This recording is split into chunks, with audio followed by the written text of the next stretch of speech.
Olá, meus irmãos, graça e paz, que Deus continue a nos guardar e na sua infinita misericórdia nos iluminar para que possamos a cada dia entender da sua palavra, mas não um entendimento simplesmente de conhecimento, mas um entendimento para a prática, para que possamos a cada dia praticar, para que possamos olhar para as Escrituras e crer naquilo que ela diz. Eu creio que se nós assumirmos um compromisso de lermos e relermos a nossa Bíblia, mas crendo, sabendo que ela é a palavra de Deus, sabendo que o Senhor traz para nós, através dos seus escritos, esperança, alívio, exortação, tudo aquilo que nós precisamos para viver uma vida piedosa, para viver uma vida que agrada ao Senhor. No capítulo 20 hoje, já estamos aí nos aproximando do fim, temos mais 2 capítulos, mas hoje no capítulo 20 nós vamos ver que o final, como tudo está acontecendo, como tudo desenrolar vai, tem alguns pontos aqui que seriam os pontos que nós precisamos avaliar com mais calma, com mais cuidado, essa questão de 1000 anos, mas vamos entender 1000 anos como um tempo. Fica mais fácil para a gente compreender, principalmente dentro de um devocional, mas que a gente seria bem bacana fazermos um estudo a respeito disso. Então, João, dentro da sua revelação, daquilo que que Deus está permitindo ele ver, ele ter acesso, ele vê agora que ele vai dizer no versículo no capítulo 20, Então vi descer do céu um anjo, tinha na mão a chave do abismo e uma grande corrente. Ele segurou o dragão, a antiga serpente, que é o diabo, Satanás, e o prendeu por 1000 anos. Então, até então, nós vamos ver que todo o texto continua nos dizendo, antes estávamos lendo, que tinha essa perseguição, que os nossos irmãos estavam sendo maltratados, muito sangue estava sendo derramado. Agora nos dá a visão nesse início que Satanás, que todo o inferno tem o seu poder limitado, ele tem o seu poder travado.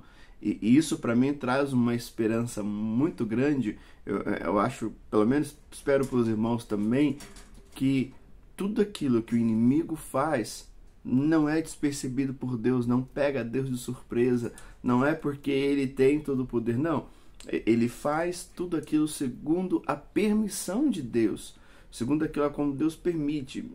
E não vamos entrar na ideia de permissão e vontade, mas ele faz. Ele não tem autonomia, ele não pode fazer aquilo que ele quer, tanto que vem aonde diz, que o anjo pega a chave e abre como se fosse uma prisão, um calabouço, e coloca ali dentro e fecha, e ali ele não tem mais poder, ali ele não pode mais agir, ali ele não pode mais agredir, maltratar os servos de Deus, os filhos de Deus, então eles estão protegidos. Continua o texto dizendo que a segunda morte, e aí sobre isso, voltando aqui um pouquinho, diz assim: felizes os santos que participam da primeira ressurreição. Por quê? Porque a segunda morte não terá poder sobre eles, porque agora o inimigo está preso. O texto continua dizendo a partir do versículo 7 que por um breve tempo ele será solto. E aí vem toda uma destruição de novo. Alguns estudiosos vão dizer que a mesma expressão de destruição, mesma essa ideia, diz o versículo 7, quando terminarem os 1000 anos, Satanás será solto da prisão e sairá para enganar as nações entre as que estão nos 4 cantos da terra, Gog e Magog, a fim de reuni-los para a batalha. Então diz que vai haver mais ou menos esse processo novamente, tudo aquilo que está acontecendo, ele será solto e terá a ideia de fazer um montinho novamente, de reunir as pessoas para se voltar contra o povo de Deus, pensando numa cartada final do inferno, numa cartada final do diabo. Só que nós percebemos muito claro que o texto diz que será o seu fim,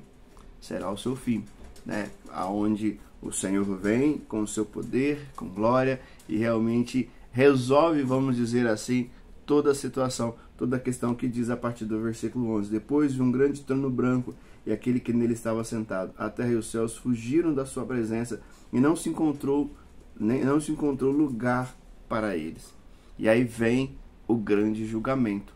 Todos iremos passar pelo grande julgamento. E todos os que estarão diante desse grande julgamento, todos são culpados. Não é um julgamento que a gente vai tentar se defender de algumas coisas, não. Todos, literalmente todos que estarão diante de Deus nesse grande julgamento é culpado. A grande diferença é o quê? Eu creio que a grande diferença é o advogado que nós escolhemos. A condenação é certa, já somos considerados culpados, não temos como. O que faz a diferença é quem nesse dia será o nosso advogado. Aqueles que reconheceram Jesus como seu Senhor e Salvador, o tornaram como advogado, esses já estão livres de qualquer condenação. De qualquer condenação.